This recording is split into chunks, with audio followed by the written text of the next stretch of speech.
जय जिनेन्द्र।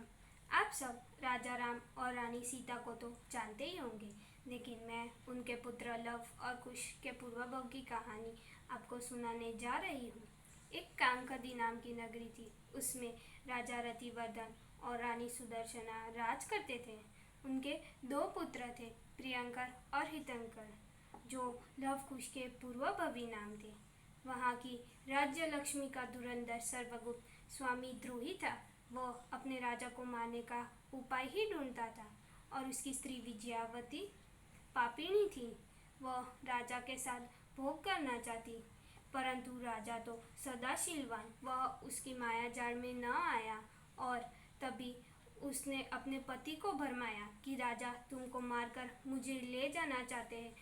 तो उस दुष्ट मंत्री ने रात को राजा के सोने के महल में आग लगा दी, पर राजा तो सदा सावधान। उसने गुप्त सुरंग के द्वारा अपनी पत्नी और दो पुत्र प्रियंकर और हितंकर को लेकर काशी पहुंच गया, जहां राजा का सेवक कश्यप राज करता था।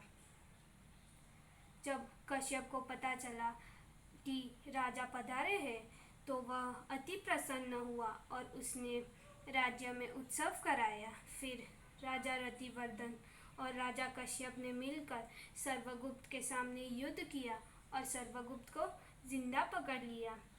तभी सर्वगुप्त की खूब निंदा हुई, कोई उससे बात नहीं करता था।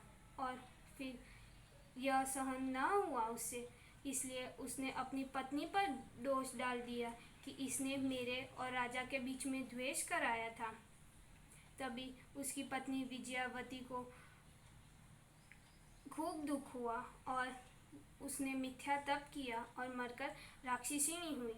यहाँ राजा रतिवर्धन सभी भोगों से उदास होकर मुनि धर्म अंगीकार किया और मोक्ष पधारे। और उनके बेटे प्रियंकर और हितंकर दोनों कुमार पहले इसी नगर में दामदेव नामक ब्राह्मण के पत्नी श्यामली के पेट से सुदेव और वासुदेव नामक पुत्र हुए थे। सुदेव की स्त्री प्रियगुणा और वासुदेव की स्त्री विश्वा का गृहस्थ व्यवहार प्रशंसनीय था।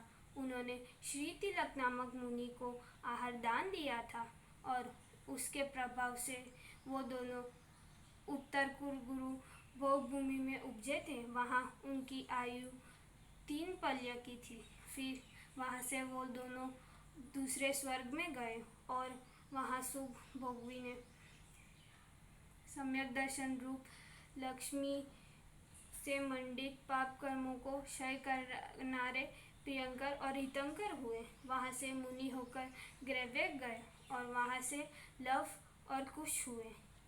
इससे हमें पता चलता है कि दुष्ट कर्म करने वाले को दुष्ट सजा ही मिलती है। जय जिनेन्द्र।